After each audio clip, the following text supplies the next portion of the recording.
Welcome to the Michael Paris Podcast. Welcome to 11:50 a.m. KKNW Alternative Talk on Seattle Radio. Today's guest is Rob Resnick. Rob is one half of the American electropop duo Timeflies.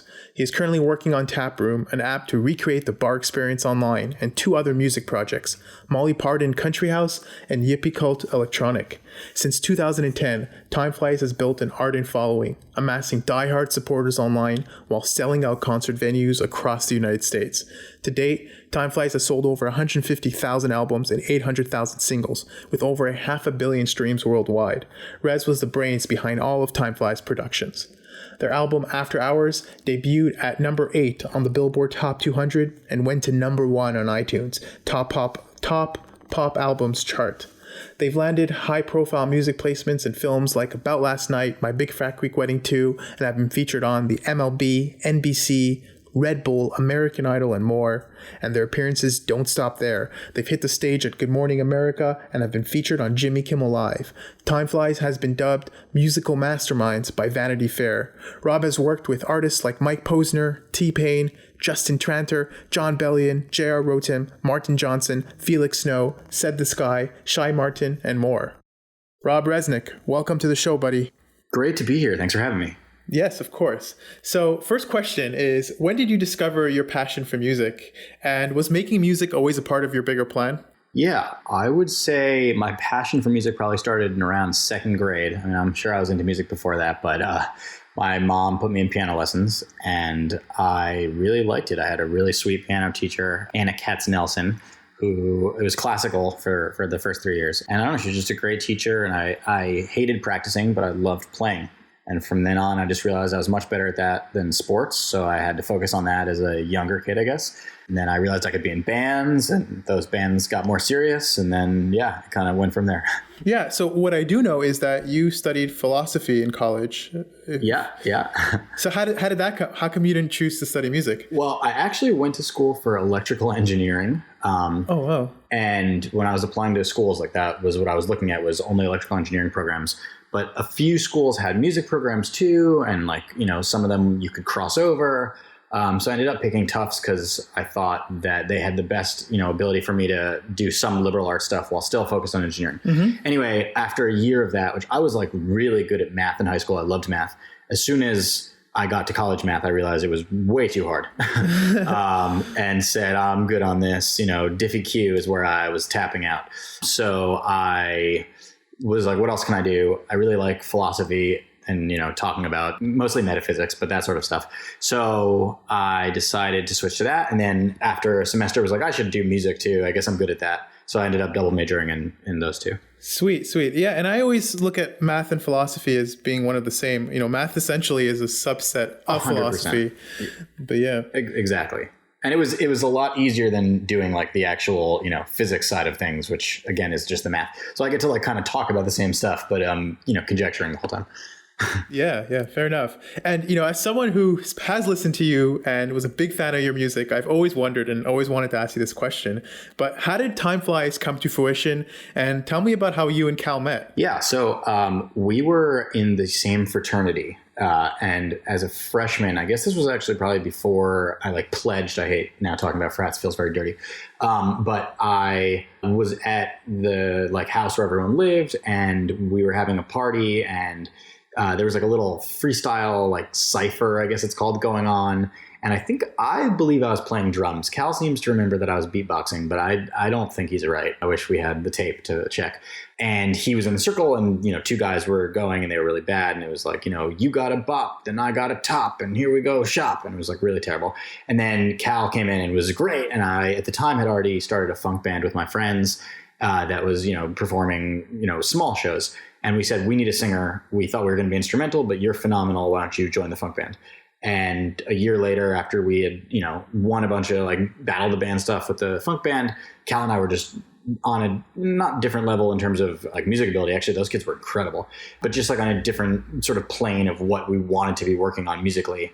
And decided to start our own kind of side thing and call it Timeflies. Yeah. And then, so I imagine after you put your first few edits online, you're probably really surprised by the response you got on YouTube. We were shocked. Yeah. YouTube was unbelievable, and iTunes, that early iTunes support was unbelievable and really shocking.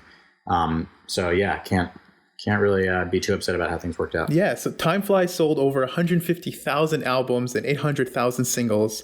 You combined your audio between YouTube with 175 million views and 260 million Spotify streams worldwide. Did you ever expect to have this much of an impact to those around you? And looking back as a kid, would you say that this experience changed you as a person? Yeah, I mean, yes and no. Obviously, I think there's, some aspect of fame or whatever you want to call it that, shifts the way that you think about the world and puts me in a much more like almost materialistic place where it's like, oh, I need leather jackets and all sorts of that, stuff. At the same time, like, no, I don't know. I think I still interact the same way with my friends, and I think they would say I've been an asshole since the beginning. So, I don't know. I don't think it really changes your personality too much. It does. As an entrepreneur, I imagine it must have. I think what it's really done for me there is that once you realize that you can reach success, it feels, much closer and more tangible in the next things that you start. So, I mean, I think now, like, I'm just, I've done this before, I can do it again. Whereas some people are like, how can I possibly imagine getting on the, charts of iTunes or whatever? And it's like, you just got to do it and then it will work. Right. And obviously that's a lot easier to say now from the position I'm in.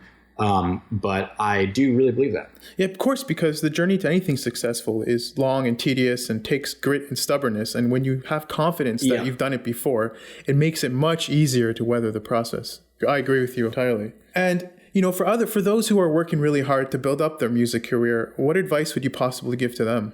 First of all, I would say ignore everyone who gives you advice. So whatever I'm about to say, even though I think it's good advice, I show people songs, and they say, oh, I think you should do this, do that, do this. And as I'm getting older and depending on who I'm working with, I just kind of do those notes at this point because it's like, oh, you want the chorus to be double the length? Let's just try it. You might as well just try everything. And the more you're collaborating, the better things will end up being.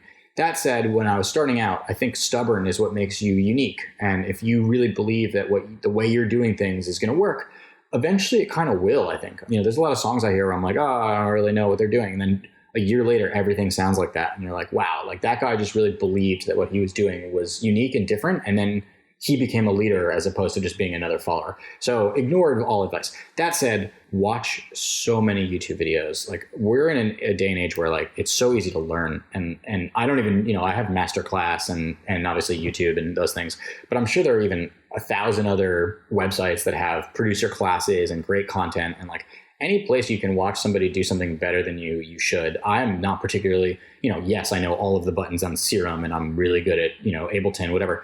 But there are just nerdier guys out there doing cooler, more innovative things. And, 2 days ago, Serum came out with an update where you can now attach, this is all really super specific, but you can attach LFOs to LFOs.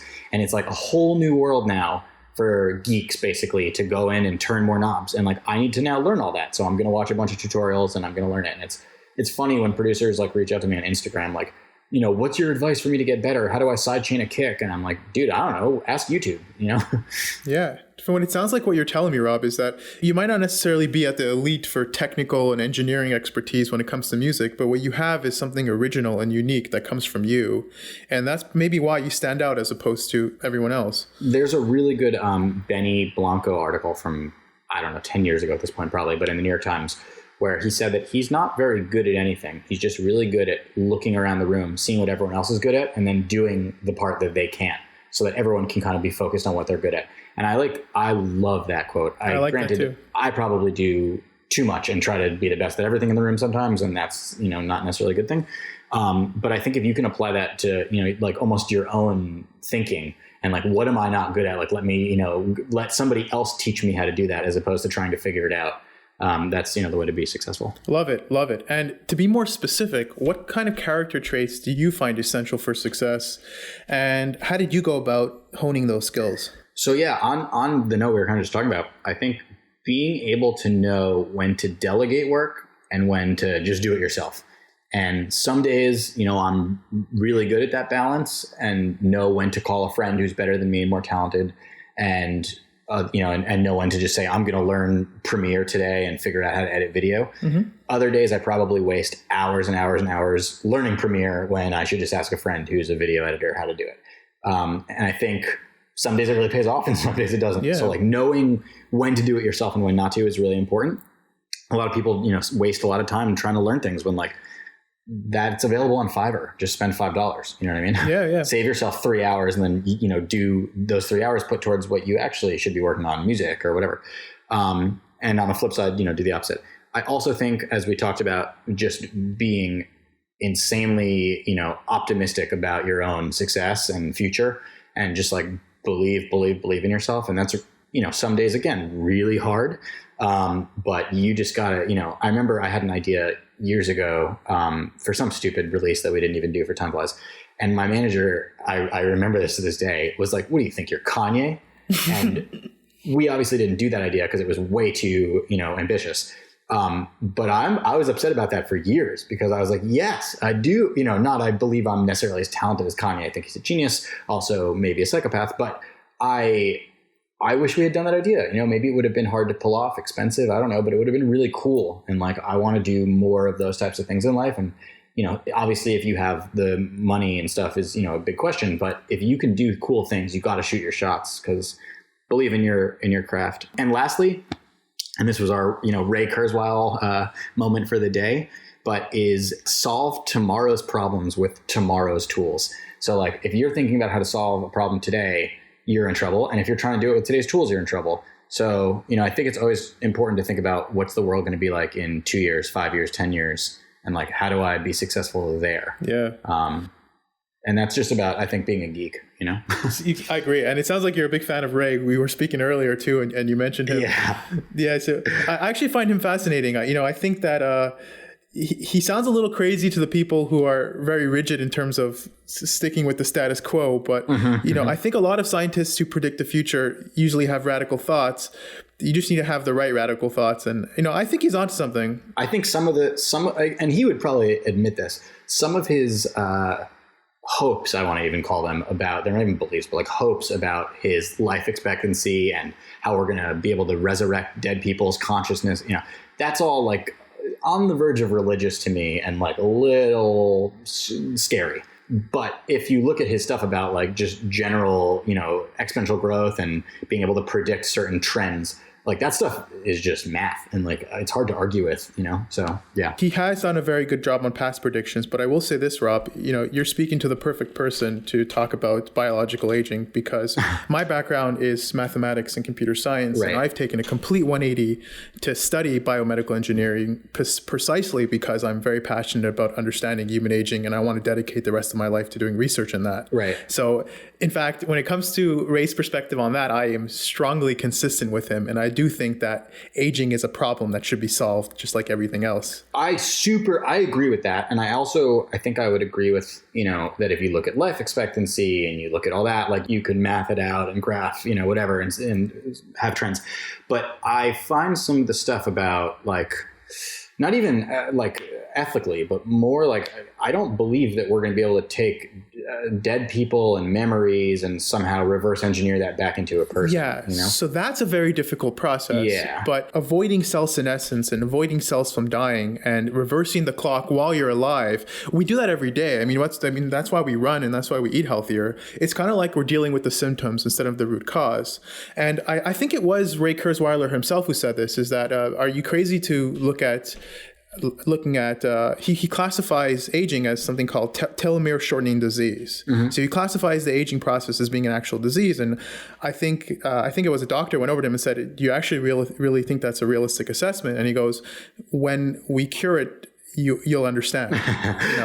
No, I agree with that. And also I remember, I was a lot more optimistic about this, I think, in my earlier 20s, which is like a classic old person thing to say.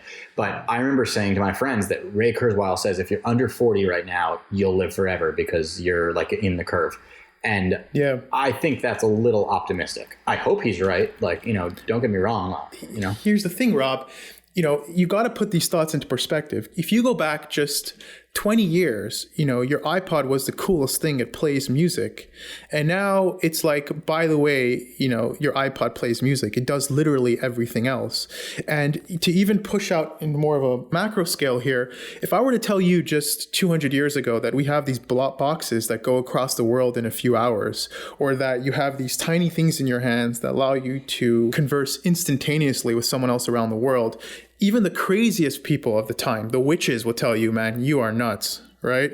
And every time we get a text message, we're not blown away. This is a completely natural part of our life. That time frame is getting smaller and smaller as technology is advancing exponentially.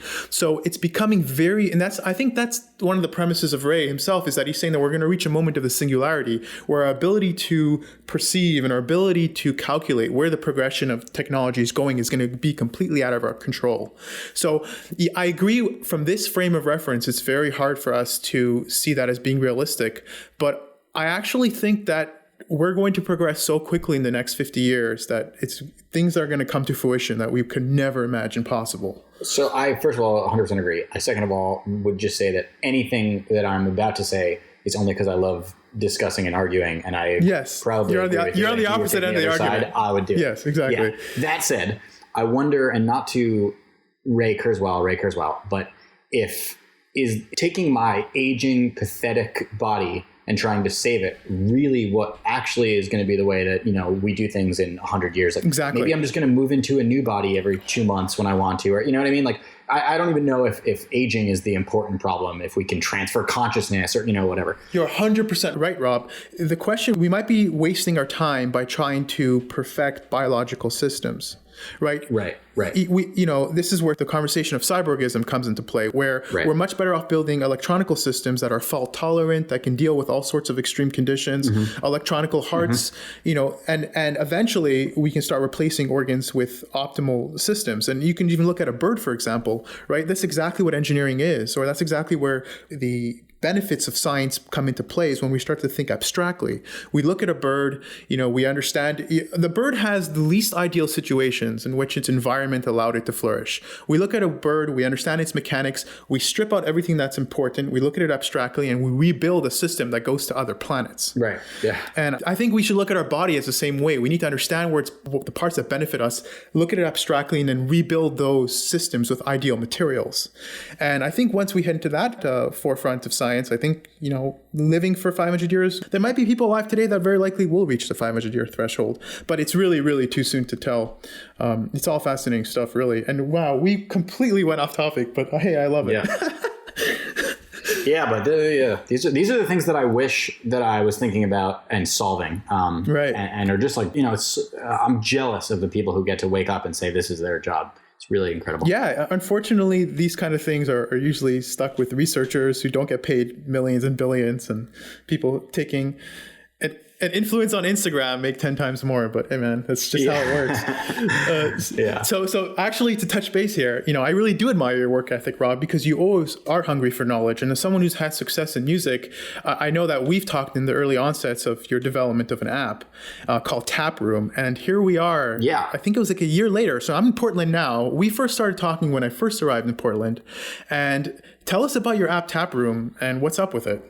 So when we first started talking, I had sort of barely scratched the surface of even understanding how apps work. I had this completely different idea. I was really excited to sort of just be more in this space because, as you could probably tell, I'm passionate about this stuff. And I worked on it with a few friends, and it was, a slow-moving process. About a month ago, or a little more now, probably 2 months ago, 2.5 months ago, when, quarantine with COVID, all that started really getting serious, as Cardi B let us know. I realized that there was a huge opportunity here. I had a friend call me and say, I wish we could go to bars. And I was like, yeah, we can, go on FaceTime and drink. And this is a single guy. And he was like, yeah, but there's no girls there. And I was like, God, you're brilliant. You're an idiot and, a little sad, but brilliant. So I immediately hung up on that guy, called a few of my friends and said, how can we do this? And then also immediately realized that if I wanted to do it in time, I was going to have to, have a more serious team. Thankfully, another one of my friends runs a development team. And about a month later and a lot of hard work, both from my end, but also really from their end, we've launched and we're in the App Store, and it's like the most exciting thing ever. Like overjoyed, and I feel like I made it. And obviously we have at this point a tiny amount of users, and we have a million features to build. But I think we're on the cusp of something really big, and so I'm really excited. But Rob, I have a question for you, man. You launched during COVID. Why? Oh man, it was really hard. And honestly, I love Apple, and I am an Apple fanboy, and especially a Steve Jobs fanboy, but it's hard to get into the App Store. Oh, they're crazy. It's really hard crazy right now. It's hell. Yeah. It was not a good process. Yeah. But even the whole premise of your app is social interacting. And I just wondered when you told me, hey, Mike, I just launched the app, and I'm like, hey, dude, it's COVID. People probably aren't going to be able to use this app. But it was probably like a cost benefit kind of calculation. When should you launch it? So the app as it stands right now, which, obviously everyone who's listening to this should download it, because I've been having actually a really great time. You go online and you see online since like 1940s. You go onto the app and you see a list of bars in a map view right now. So you're able to sort of move around like you would in Google Maps. And then every bar has a chat room. And so you can go into these chat rooms, and then other people are at the bar.